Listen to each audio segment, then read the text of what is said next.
Algunas escenas en este programa han sido recreadas.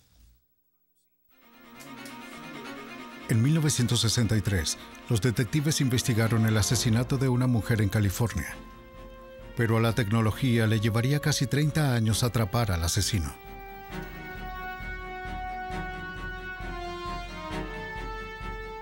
Una bolsa de basura es la única pista que tienen los detectives sobre la identidad de un asesino en serie. Hasta ahora su búsqueda ha encontrado solo fracasos.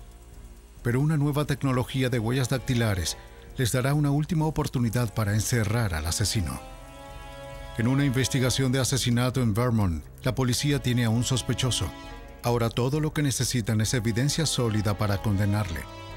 El caso se basa en una sangrienta pero distorsionada huella de la palma en el arma homicida.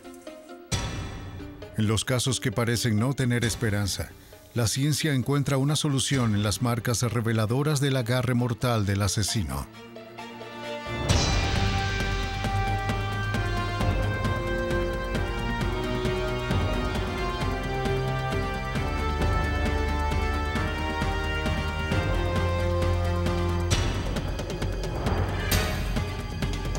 Los nuevos detectives, casos estudiados por la ciencia forense.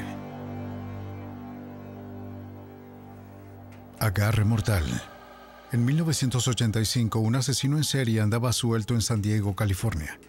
El asesino buscaba a prostitutas y otras mujeres. Las violaba y asesinaba. Luego dejaba sus cuerpos en basureros.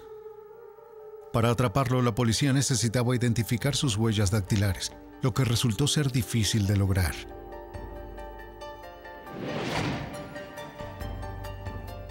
En la mañana del 9 de mayo de 1986, la policía respondió a una llamada informando de una mujer que fue encontrada en un lugar espantoso. La última víctima del asesino. Cuando llegaron, vieron un sitio que se había vuelto muy familiar. Un cuerpo en un contenedor de basura. Esta vez el asesino lo había envuelto en 2 bolsas unidas con cinta adhesiva. Después de desechar el cuerpo en el contenedor, lo cubrió con una manta. La policía interrogó a los vecinos para averiguar si habían visto a alguien sospechoso. Nadie había visto nada fuera de lo común. Detectives de homicidios fueron a la escena a investigar. Una unidad de emergencia llegó para recuperar el cuerpo.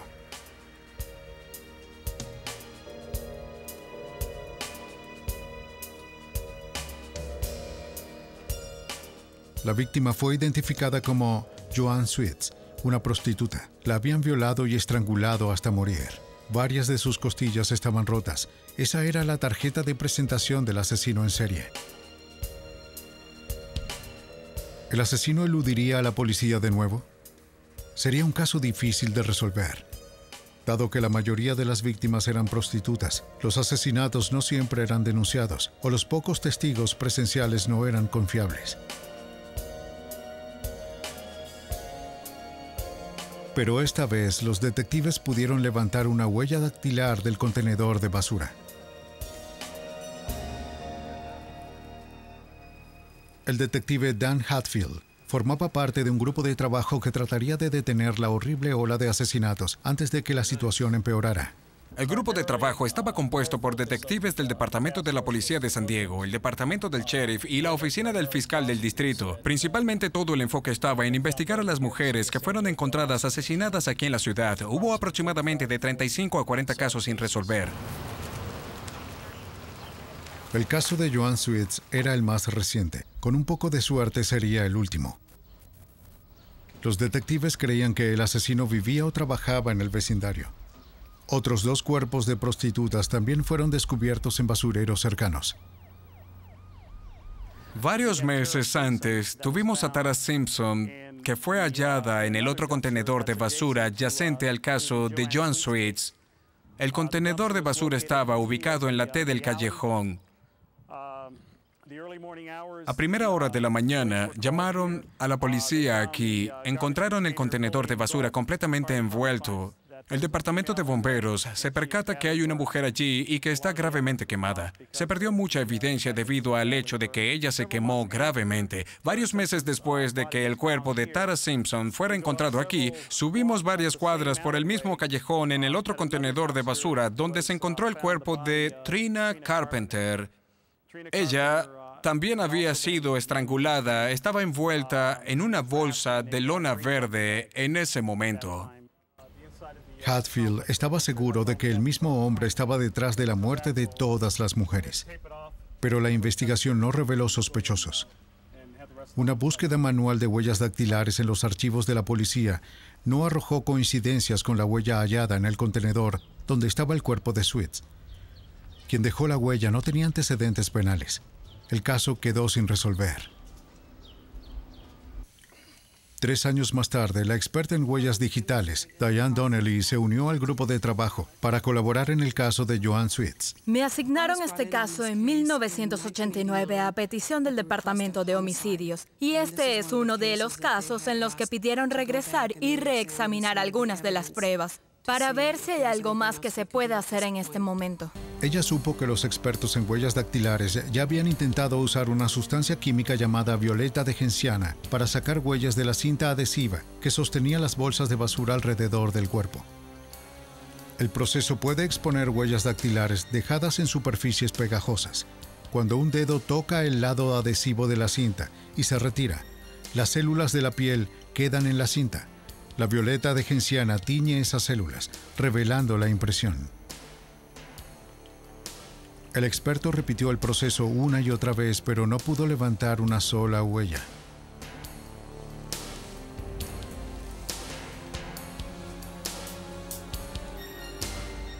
Luego, poco después de que Donnelly se uniera al grupo de trabajo, ella y los detectives de San Diego pudieron descansar. Decidieron hacer otro intento de identificar la impresión desde el contenedor de basura utilizando un nuevo sistema computarizado de comparación de huellas dactilares. Varios sospechosos fueron considerados y descartados antes de que alguna coincidencia fuera encontrada. Las huellas pertenecían a un hombre llamado Brian Maurice Jones. Para el momento de los asesinatos en San Diego nunca había sido arrestado. Jones estaba pagando condena por violación, robo y secuestro de una prostituta unos años antes. Se convirtió en el principal sospechoso en el asesinato de Joanne Sweets. Pero los detectives sabían que la impresión del contenedor no era suficiente para tener un caso. Jones tendría una coartada. Su madre vivía en un edificio adyacente al callejón donde se había encontrado el cuerpo de Sweets. Se podría suponer lógicamente que su coartada sería que había sacado la basura de la casa de su madre, así que necesitábamos algo más concreto. El clavo proverbial en el ataúd que lo vincularía a este asesinato y a otros asesinatos en San Diego. Incluso sin una impresión, Dan Hatfield tenía el fuerte presentimiento de que Jones había asesinado a Joanne Sweets y a las demás. Según el escenario de Hatfield, lo más probable es que Jones cruzara el bulevar en busca de víctimas, escogiera una prostituta y la llevaría al apartamento de su madre mientras ella estaba en el trabajo. Actuaría como un cliente típico, pero la noche culminaría en un asesinato.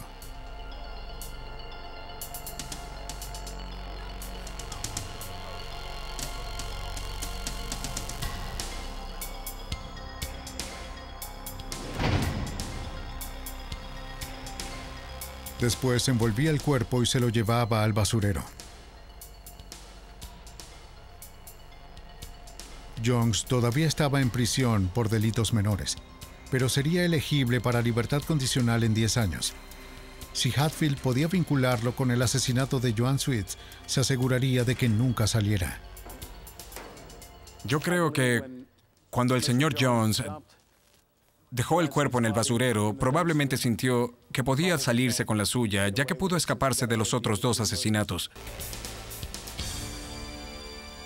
En su esfuerzo por demostrar la culpabilidad de Jones, los detectives pondrían sus esperanzas en el último método tecnológico para detectar huellas dactilares. Estancada durante 3 años, la investigación del asesinato de Joanne Sweets tuvo un buen comienzo en 1992.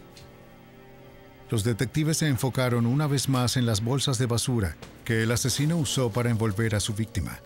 6 años antes no se encontraron huellas en las bolsas. Pero Dan Hatfield y Diane Donnelly estaban seguros de que las huellas estaban allí. En el momento en que estaba investigando estos casos, tuve la sensación de que en realidad había huellas latentes en las bolsas de basura. Simplemente no estábamos usando la técnica correcta. Estuve investigando, hablé con el FBI. Lo que me dijeron es que había una técnica que se estaba utilizando en Inglaterra y también en Canadá con la Real Policía Montada de Canadá. Una técnica llamada deposición de metal al vacío. En ese momento llamé a Canadá. Descubrí que, de hecho, estaban usando esta técnica para extraer impresiones latentes de plástico y que estaban más que felices de ayudarnos en el caso.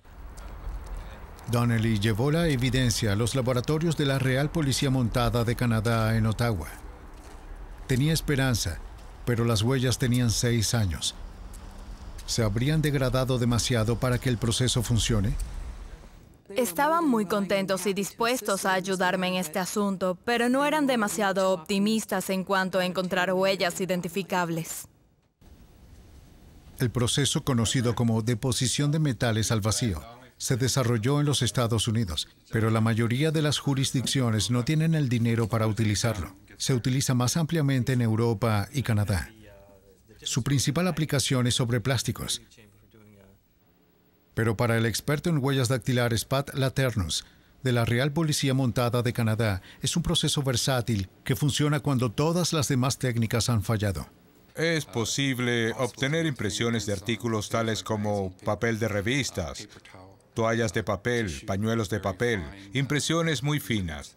Tiene una aplicación limitada en algunos de sus usos, pero en realidad cuando no hay otra forma de hacerlo, funciona. Si tomamos la mejor exposición, la mejor muestra de plástico sólido, es cuestión de mantenerla limpia y luego colocarla dentro del portaherramientas de la cámara. Manejando la evidencia con cuidado, Laternus la coloca en la cámara. Unos pocos miligramos de oro se depositan en un elemento calefactor.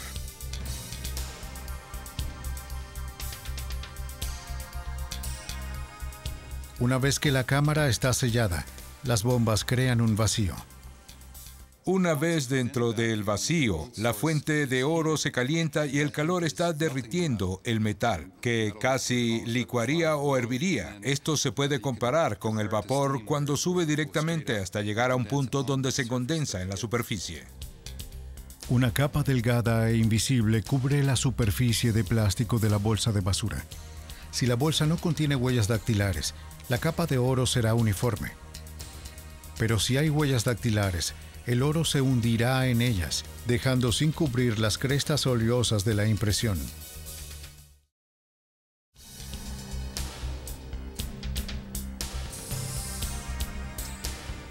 El proceso se repite con unos pocos miligramos de zinc. Al igual que el oro, el zinc se vaporiza dentro de la cámara de evidencia. Se recondensará solo sobre otros metales, por lo que solo se adherirá a la capa de oro anterior. Pero el zinc no se adhiere al residuo aceitoso de la huella dactilar donde no hay oro. El resultado es una huella dactilar de alto contraste.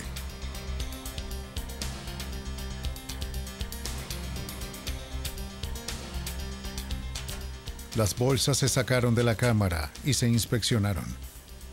Este momento haría o desecharía el caso contra Jones. Después de 6 años ocultas, las huellas en las bolsas finalmente se hicieron visibles. Y con ellas, un caso que parecía no tener solución despejó un gran misterio. Sabíamos que esta muestra tenía 6 años, que era un homicidio, lo que lo convirtió en un caso de alto perfil. Y fue muy emocionante ver las huellas cuando las sacamos de la cámara. Las impresiones latentes encontradas en las bolsas de basura coincidían con las huellas de Brian Maurice Jones. El proceso de deposición de metales al vacío permitió a Hatfield y Donnelly conectarlo con el asesinato.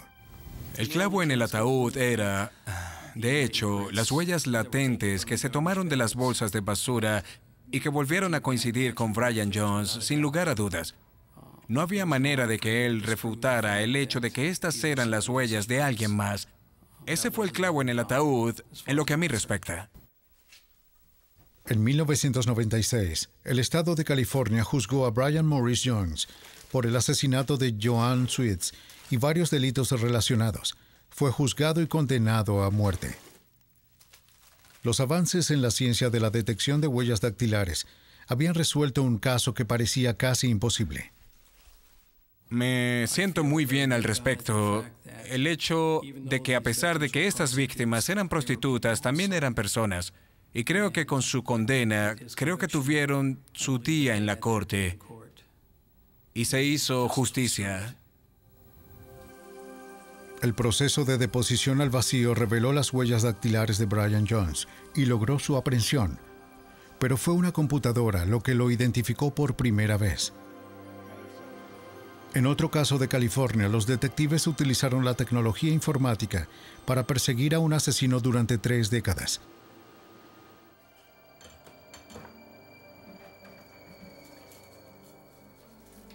El 2 de octubre de 1963, Thora Rose pasaba una noche tranquila sola en su apartamento en Hollywood, California. Ella había alquilado el apartamento apenas un mes antes, después de separarse de su esposo, y se estaba adaptando lentamente a la vida por su cuenta. Rose trabajaba como camarera y se mantuvo principalmente por sí misma en su tiempo libre. El apartamento de la planta baja se consideraba estar en un barrio seguro, incluso para una mujer que vivía sola. Pero esa noche, alguien invadió esa seguridad, y Thora Rose se convirtió en su objetivo. Él esperó en la oscuridad mientras ella se preparaba para la noche.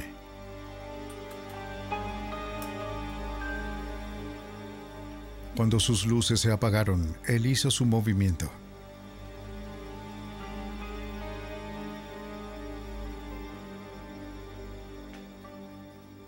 Cuando Rose se durmió, él abrió una ventana sobre el fregadero de la cocina y se arrastró hasta su apartamento.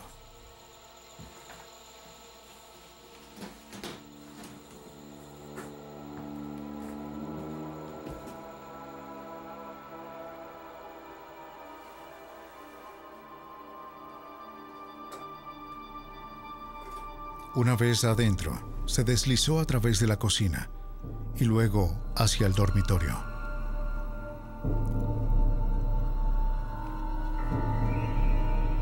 Cuando llegó allí, atacó. Después de una lucha violenta, Thora Rose, de 43 años, murió. Cuando Rose no vino al trabajo al día siguiente, su empleador la llamó por teléfono, pero no obtuvo respuesta. Preocupado, llamó a la policía. Cuando llegaron, encontraron el apartamento en desorden y el cuerpo de Thora Rose en el dormitorio.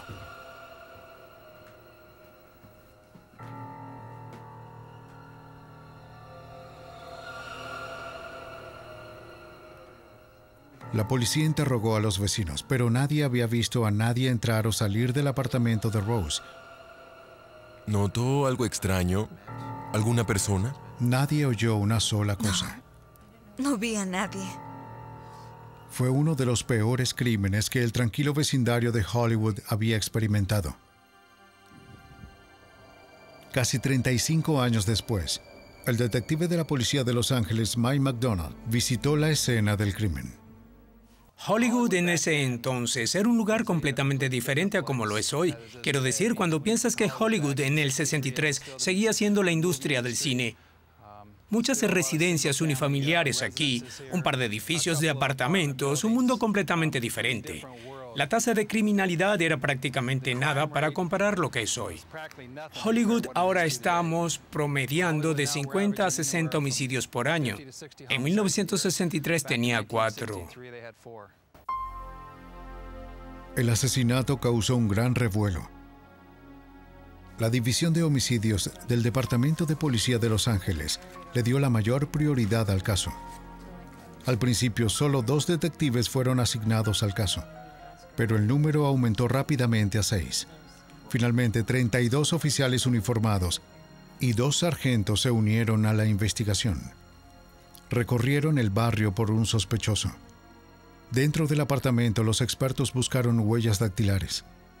Había huellas de palma de mano y huellas digitales en la cocina y en toda la casa.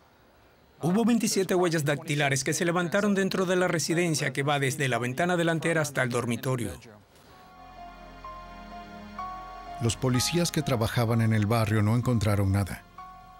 Depende de los expertos en huellas dactilares para resolver el caso. Con el largo rastro de huellas dactilares dejado atrás, los detectives estaban seguros de que atraparían al asesino. Su confianza estaba bien fundada. Durante más de 100 años, la toma de huellas dactilares ha demostrado ser una de las formas más efectivas para conectar delitos a los delincuentes. La ciencia se remonta a 1880, cuando el médico escocés Henry Faulds sugirió que los patrones de crestas en los dedos y las manos podrían ser útiles para identificar a los delincuentes. En 1901, Scotland Yard adoptó la idea y el resto del mundo pronto la siguió. Las huellas dactilares funcionan por 2 razones. En primer lugar, no hay 2 personas que compartan patrones de impresión. Y segundo, las huellas dactilares de una persona no cambian a lo largo de la vida. La piel de los dedos y las manos humanas tienen patrones elevados llamados crestas de fricción, que nos ayudan a agarrar objetos con más firmeza. Están constantemente recubiertos con una película de transpiración proveniente de poros pequeños. Las curvas, los bucles y otras características de las crestas pueden ocurrir en miles de millones de combinaciones. En la escena del crimen, el autor puede dejar huellas notorias si toca sangre, grasa u otra sustancia oscura. Si tocó algo suave, como una masilla, las huellas dactilares pueden quedar impresas en su superficie. Pero la mayoría de las huellas dactilares son invisibles, conocidas como huellas dactilares latentes. Están hechas de alrededor de 98% de transpiración y 2% de aceite corporal. Las dejamos en prácticamente todo lo que tocamos. Al igual que la película en una cámara, deben ser desarrolladas para ser vistas. Los expertos en huellas dactilares del laboratorio del Departamento de Policía de Los Ángeles han confiado en los polvos para hacer visibles las impresiones latentes. Ha sido uno de los métodos más comunes y efectivos desde que comenzó la toma de huellas dactilares. Cuando se aplica ligeramente con un cepillo de pelo de camello, el polvo se adhiere a la humedad de la huella dactilar, lo que proporciona una imagen detallada. El detective luego levanta la impresión con una tira de cinta transparente y la coloca en una tarjeta con sus iniciales, la hora, la fecha y la ubicación de la impresión. Esta información detallada es vital si la impresión se utilizará como prueba en el tribunal. En el caso de Thora Rose, se encontraron las huellas de los dedos y la palma en su apartamento de Hollywood. Se tenía que demostrar que pertenecían al perpetrador. Siempre existe la posibilidad de que puedan pertenecer a otra persona. Los detectives obtuvieron lo que se llaman impresiones de eliminación de todos los que tuvieron contacto con Thora Rose. Pudieron comunicarse con esas personas de los restaurantes, los lugares donde trabajaba y tomaron las huellas dactilares de todo lo que había allí. Llegaron tan lejos como a los repartidores locales, a los que servían y repartían pollos, también al personal de correos, de periódicos, y cualquier persona que tuvo contacto con ese lugar también fue revisado. Después de que todas las demás personas fueron descartadas, los detectives llegaron a la única conclusión posible: las huellas pertenecían al asesino. Ahora podrían enviarse al laboratorio para que los examinadores las comparen con las impresiones de criminales en sus archivos. Siempre que la policía hace un arresto, incluso por la infracción más pequeña, requieren que se le tomen las huellas digitales a la persona arrestada. Las impresiones se guardan en el archivo y en algunos casos se envían a otras jurisdicciones policiales. Si el sospechoso está involucrado en otro crimen, sus huellas estarán disponibles para comparación. La forma tradicional de registrar huellas dactilares es el método de tinta y rollo. Cada dedo se rueda en una almohadilla de tinta y luego se imprime en una tarjeta con el nombre y los datos personales de la persona arrestada. El documento se agrega a los archivos de huellas dactilares. Recientemente, algunas jurisdicciones han comenzado a escanear huellas dactilares en una computadora. El escáner crea una imagen digital de las impresiones para que se puedan agregar a la base de datos. Un haz de luz sustituye a la almohadilla de tinta. De cualquier manera, el proceso de comparación comienza cuando el examinador compara las impresiones de la escena del crimen con las impresiones de los archivos de la policía. La comparación de las huellas dactilares es muy parecida hoy en día que en 1963. El examinador debe buscar puntos de identificación coincidentes. Las crestas de fricción se organizan en arcos, bucles y verticilos. A veces terminan abruptamente, a veces se dividen en dos. El examinador considera todos estos patrones al hacer una identificación. Si coinciden suficientes, entonces puede estar seguro de que está viendo las huellas de la misma persona. En el caso de Thora Rose, los detectives de Los Ángeles revisaron todas las huellas digitales en sus archivos. Cuando ninguno coincidió, enviaron un detective a la capital del estado en Sacramento para expandir la búsqueda en todo el estado. Recorrió cada archivo mirando las asombrosas 30,000 huellas dactilares. El trabajo tomó meses. Pero aún así, nada coincide. Quiere decir que llega a un punto que ponen un increíble número de horas de trabajo en este caso, e incluso con todo lo que han hecho, lo que probablemente sea mucho más de lo que podríamos hacer hoy con nuestros crímenes y todavía no se llegó a nada. A pesar de que el asesino había dejado muchas huellas dactilares, los detectives no podían hacerlos coincidir con nadie con antecedentes policiales. El caso no fue resuelto. El caso fue archivado. Y el asesino de Thora Rose quedó en libertad. Pasarían 30 años antes de que el tiempo y la tecnología lo sacaran a la luz. 3 décadas después del asesinato de Thora Rose, un nuevo sistema computarizado de comparación de huellas dactilares se puso en línea. El Sistema Automatizado de Identificación de Huellas Dactilares, o AFIS, prometió revolucionar el campo de la identificación de huellas dactilares.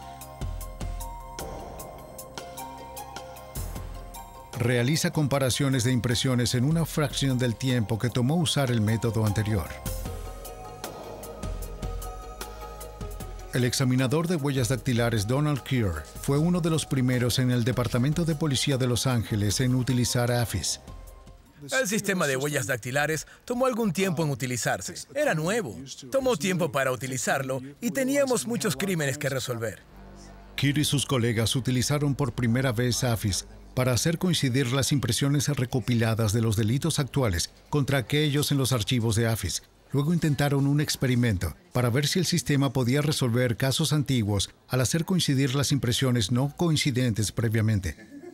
Eligieron 50 viejos casos de homicidios para probar. ¿Podría AFIS dar nueva vida a los casos muertos? Para averiguarlo, Keir fue a los archivos en el sótano del Departamento de Policía.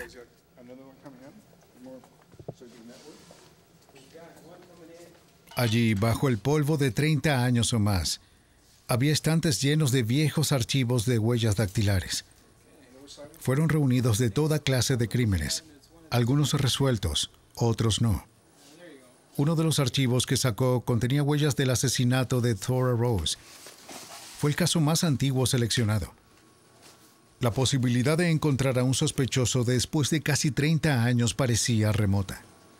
Pero con millones de impresiones agregadas a los archivos policiales desde 1963 y la capacidad del sistema AFIS para compararlas a la velocidad del rayo, los detectives tuvieron un atisbo de esperanza. Pero primero tenían que prepararse las huellas del caso de Rose. Antes de que AFIS pueda reconocer cualquier huella dactilar, un examinador debe fotografiarla en 5 veces su tamaño normal. En contraste con las impresiones tomadas de un sospechoso en la estación de policía, las crestas y los patrones de la mayoría de las impresiones de una escena del crimen son débiles e indistintas. El examinador debe mejorar cuidadosamente el patrón en el papel de calco. De lo contrario, el escáner de la computadora no podrá leerlo. Cualquier lugar donde lo coloque en bucle es donde termina una cresta en el patrón de huellas dactilares. Y queremos asegurarnos de que sean realmente claros, porque eso es lo que la computadora usa para una búsqueda. Se llaman minucias o características. Lo reviso con frecuencia para ver si me estoy perdiendo algo. Repaso lo que he estado haciendo aquí. Cuando la huella latente es ilegible, el examinador debe aventurarse a adivinar la línea y el detalle. El trazo es escaneado en la computadora. El examinador limpia cualquier línea indistinta en la pantalla e identifica características notables de la impresión latente. La computadora los usará como marco de referencia. AFIS entonces comienza el proceso de emparejamiento. La computadora mira varias áreas de la huella desconocida. Luego compara estos puntos con las huellas en su base de datos. Clasifica cada impresión de acuerdo a qué tan parecida es a la huella desconocida. En otra sala, el inmenso computador AFIS busca a través de millones de huellas digitales una coincidencia. En menos de una hora completa un trabajo que normalmente llevaría meses. Luego el sistema entrega las coincidencias más parecidas. Pero depende del examinador hacer la comparación final a simple vista. Las impresiones identificadas por AFIS se comparan lado a lado con la impresión del sospechoso. Puede haber muchas cosas que coincidan, pero si hay algo que se sabe que es bastante obvio, un punto, una minucia real como esta que vemos bastante grande aquí. Una línea un poco corta, parece que podría estar ahí, pero más allá. Junto a él había un lugar donde terminaba otra cresta. Aquí no hay nada de eso, así que probablemente la descarte. El sistema AFIS ha tenido notables resultados. Durante su primer año de operación, la policía de San Francisco pudo resolver 816 casos anteriormente sin solución, incluidos 52 homicidios. La policía de Los Ángeles esperaba un éxito similar con sus casos sin resolver. No se decepcionaron. Poco después de que ingresaron a las huellas dactilares del caso de Thora Rose, AFIS dio un golpe. La computadora produjo 3 sospechosos, entre ellos un hombre llamado Vernon Robinson. En 1963, Robinson no había sido arrestado porque sus huellas dactilares no estaban archivadas, pero había sido arrestado varias veces desde entonces, por lo que sus huellas eran parte de los registros de la policía. Los detectives que usaban AFIS lo acusaron como sospechoso. El detective Mike McDonough encabezó la nueva investigación. Mi principal preocupación era ver si el señor Robinson estuvo allí. Quería asegurarme de que no era uno de los detectives, un oficial de policía en la escena o un paramédico que por alguna razón no era amigo de la señorita Robinson y que realmente sus huellas dactilares simplemente estaban allí. Cuando se descartaron todas las demás posibilidades, McDonough llegó a la conclusión de que Robinson era el probable asesino de Thora Rose. Con eso, nuestra gente obtuvo las huellas dactilares adicionales. Comenzó la búsqueda manual de las huellas de la escena del crimen, comparándolas con las del señor Robinson y todas coincidían. Quiero decir que en ese punto no había ninguna duda al respecto. La policía de Los Ángeles rastreó a Robinson hasta Minneapolis, Minnesota, donde ahora era un hombre de familia con un trabajo administrativo en una compañía de mantenimiento. Él negó haber cometido el crimen e insistió en que en el momento del asesinato se encontraba en San Diego, en la base naval donde estaba internado. Pero los registros navales indicaron que Robinson había completado su entrenamiento para la fecha del asesinato. Su coartada era inútil. Lo que influenció al jurado fue que las huellas dactilares estaban ahí. No puedes negar eso. Quiero decir que no estábamos hablando de 1 o 2 huellas dactilares. Estamos hablando de 20 huellas o más que estaban en el punto de entrada en toda la casa y hasta donde la víctima fue descubierta. Después de matar a Thora Rose, Vernon Robinson logró evadir la captura durante casi 30 años. Su vida había cambiado, pero sus huellas digitales seguían siendo las mismas. Después de que fueron comparadas con las de la escena del crimen, Robinson fue declarado culpable de asesinato y condenado a cadena perpetua. Affis, un avance fenomenal en la identificación criminal, finalmente obtuvo justicia para Thora Rose. Aunque Affis ha mejorado dramáticamente las posibilidades de hacer coincidir las huellas dactilares con los criminales, es inútil sin huellas claras para trabajar. Pero las escenas del crimen a menudo son confusas y los delincuentes no siempre dejan sus huellas en lugares convenientes. En un caso en Vermont, una investigación de asesinato se basó en 2 huellas frágiles, mal colocadas, y el intento de un investigador en leerlas. En el Día de los Caídos, 1992, Glenn Michelson tuvo una fiesta. Él y sus amigos estaban dejando atrás el frío invierno de Vermont y disfrutaban el comienzo del verano. Pero la celebración fue casi arruinada por un invitado no deseado. Cuando la fiesta estaba terminando, él trató de irse en el auto de Michelson con uno de los barriles de cerveza. Pero 3 de los amigos de Michelson lo atraparon en el acto. Lo persiguieron fuera de la propiedad y recuperaron el barril.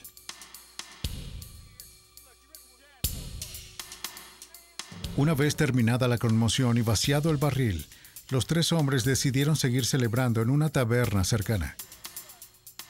Michelson se quedó en casa. El grupo regresó a la casa 45 minutos más tarde, todavía de buen humor. Al principio no notaron que su anfitrión no estaba a la vista. Cuando lo llamaron, él no respondió. Ellos asumieron que se había ido a la cama. No fue hasta que uno de los hombres notó algo peculiar en otra habitación que la horrible verdad se reveló. Un bastón de esquí que parecía sobresalir del suelo estaba incrustado en el cráneo de Michelson. Llamaron a la policía del estado de Vermont, que llegó muy rápido a la escena.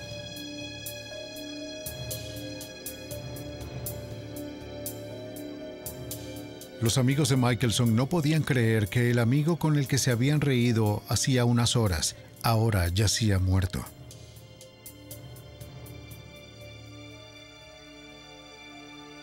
Mientras la policía hacía su informe, los detectives recorrían la casa en busca de pistas. Su inspección de la brutal escena del crimen reveló un cuchillo con sangre en el fregadero de la cocina. Parecía que la víctima había sido apuñalada varias veces antes de que el palo de esquí se clavara repetidamente en su cráneo. Según el sargento Miles Heffernan, la víctima no murió fácilmente. Obviamente estuvo involucrado en una pelea. Tenía mucha sangre en su ropa, había mucha sangre en las paredes del pasillo. Cuando se les preguntó, los 3 hombres que encontraron el cuerpo le contaron a los detectives sobre la persona que intentó robar el auto de Michelson y el barril de cerveza. Su nombre era Robert Plant. Había llegado con uno de los invitados y se había vuelto tosco a medida que avanzaba la noche. Los hombres recordaron que llevaba zapatos blancos con cordones rosados, los mismos zapatos que se encontraron cerca del cadáver descalzo. Faltaban las botas de vaquero que Michelson había usado. Mientras la policía seguía investigando, llegó una llamada sobre un automóvil que había salido de la carretera a menos de 1 milla de distancia.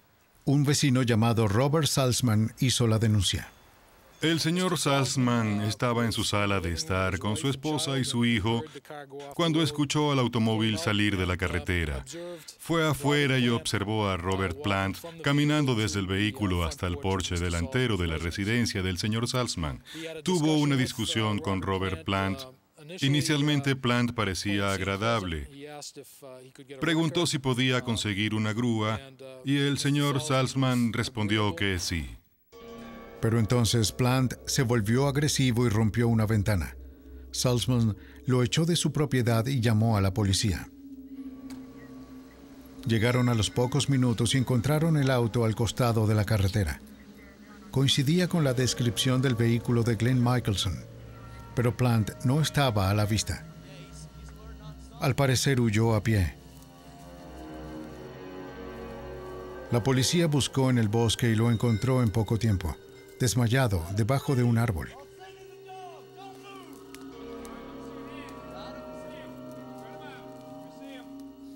En sus pies estaban las botas de vaquero de Michelson.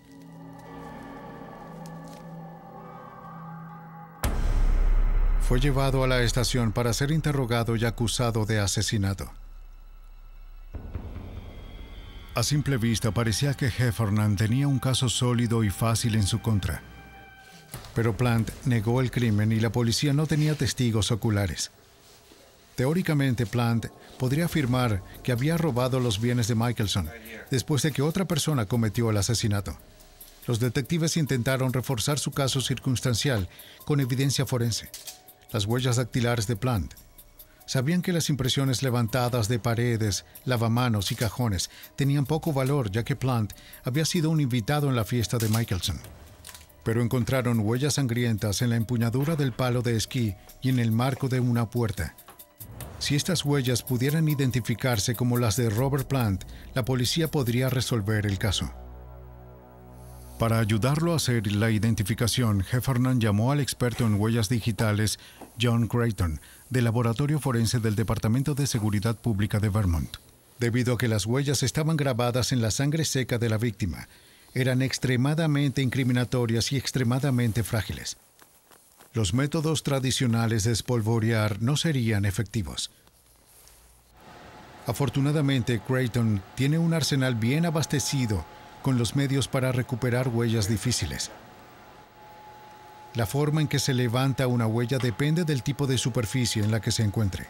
Básicamente hay dos tipos diferentes de evidencias que llegan al laboratorio para la toma de huellas dactilares. Está la evidencia porosa y no porosa.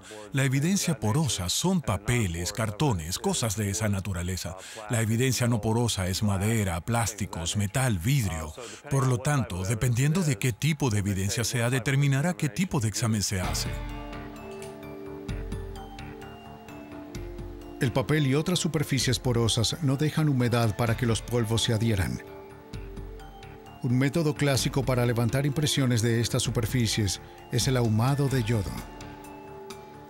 Los cristales de yodo se colocan dentro de un tubo de vidrio.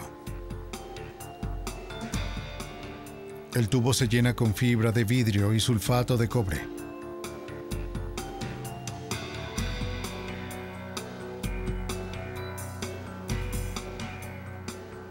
El aliento que pasa a través de los cristales los calienta, creando humos. Cuando los vapores alcanzan las huellas dactilares, el yodo reacciona con los aceites grasos, haciéndolos visibles. Un inconveniente de este método es que las impresiones desaparecen en aproximadamente 20 minutos cuando el yodo se evapora. Deben ser fotografiadas después de echar humo, para que la policía tenga un registro de ellas. Otra forma de encontrar huellas dactilares en un papel es rociar la superficie con un químico llamado ninhidrina. La ninhidrina es un spray o un compuesto que reacciona con los aminoácidos presentes en la transpiración depositadas en los espacios de las huellas. La ninhidrina se rocía en el material poroso y luego se cataliza. La reacción se cataliza aplicando calor y grasa, generalmente con una plancha. Esto revela la huella más rápidamente, o de lo contrario, tendríamos que esperar de 24 a 72 horas para que aparezca por sí sola. Debido a que los aminoácidos en las huellas dactilares tardan mucho tiempo en desaparecer, la ninhidrina se ha utilizado para revelar huellas latentes de hasta 15 años. El superpegamento también se ha convertido en un elemento básico de los examinadores de huellas dactilares, técnicamente llamado éster de cianoacrilato. Se usa en superficies no porosas, como el plástico, donde las impresiones frágiles podrían ser fácilmente eliminadas cuando se aplican polvos. El superpegamento se usa a menudo para desarrollar impresiones dentro de un automóvil. El pegamento se vierte en un recipiente pequeño y se calienta. El auto está bien cerrado. A medida que se calienta el superpegamento, sus humos se adhieren a la humedad de las huellas dactilares latentes y las fijan en su lugar. El examinador puede utilizar los polvos tradicionales sin el peligro de destruir la impresión.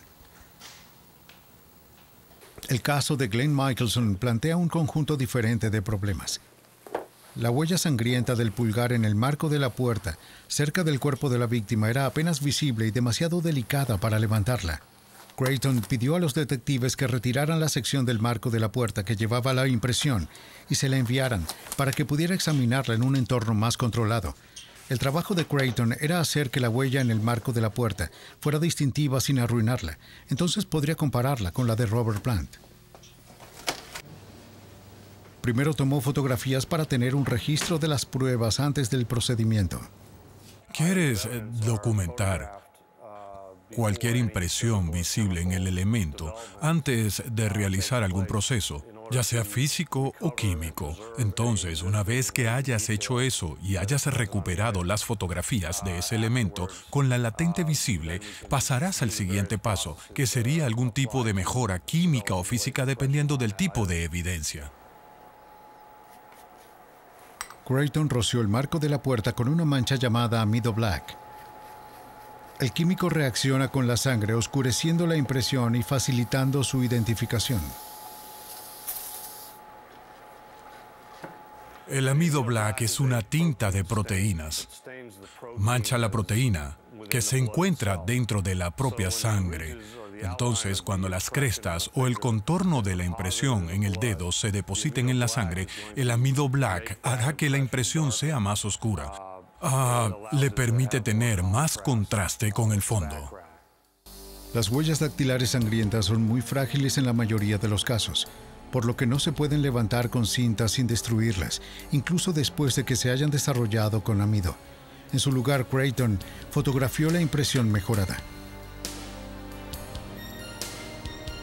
Cuando la comparó con la de Plant, coincidió. Pero Plant pudo haber tocado el marco de la puerta manchada de sangre después de que otra persona cometiera el crimen. Y la evidencia contra Plant debe convencer a un jurado de su culpabilidad más allá de una duda razonable. La evidencia irrefutable en el asesinato de Glenn Michelson aún no había sido procesada. Glenn Michelson había sido víctima de un asesinato horrible. Un palo de esquí atravesado en su cráneo. Robert Plant era el principal sospechoso, pero ¿podrían los detectives vincularlo con el crimen? La respuesta se encontraba en una sangrienta huella de la palma de la mano que quedaba en el agarre del arma. Para identificar la huella, John Creighton necesitaba fotografiarla. Primero tendría que hacerla más visible. Eso fue más fácil decirlo que hacerlo.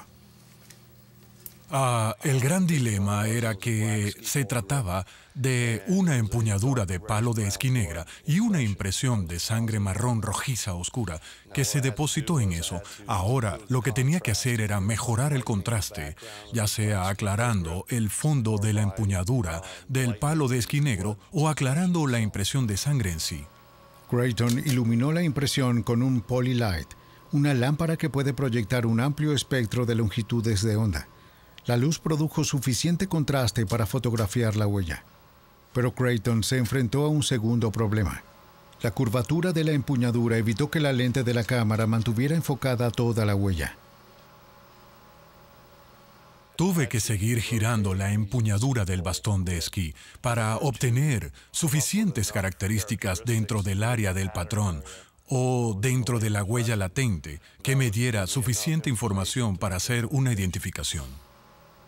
Al manipular la empuñadura, Creighton pudo obtener una fotografía clara de la huella. Una vez procesado, comparó la huella con la de Plant. Coincidieron. Creighton había colocado el arma homicida firmemente en la mano de Plant. Los eventos de las últimas horas de Glenn Michelson ahora tenían sentido. Los detectives creen que después de ser expulsado de la propiedad de Michelson, Plant se escondió en la oscuridad y esperó la oportunidad de volver a la casa. Una vez que los invitados se fueron, vio su oportunidad y actuó.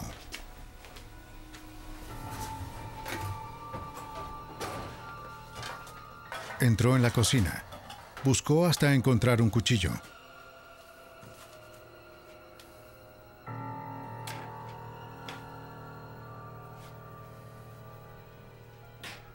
Cuando entró en el pasillo, Michelson lo vio. Los dos hombres lucharon, pero Plant tenía la fatal ventaja. Apuñaló a Michelson repetidamente hasta que derribó a la víctima.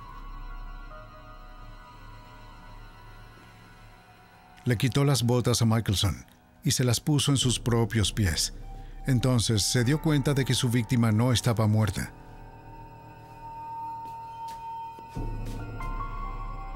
Así que encontró un palo de esquí en otra habitación y volvió a rematarlo. Mientras empujaba el palo, puso su mano en el marco de la puerta para apoyarse. Después del golpe final salió de la casa, robando el auto de Michelson para escapar. Pero solo logró recorrer 1 milla antes de salir de la carretera.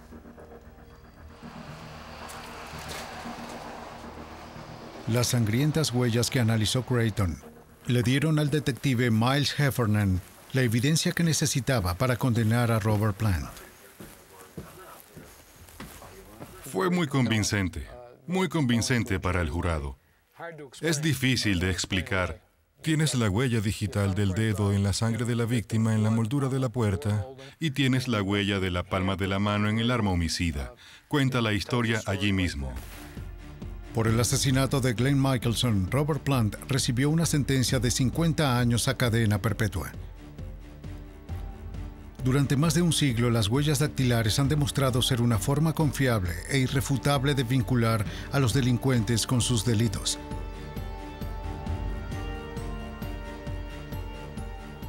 En el próximo siglo, su papel aumentará a medida que los científicos mejoren las formas de recuperarlos. Cada vez más, los asesinos serán entregados en los brazos de la justicia por sus propias manos.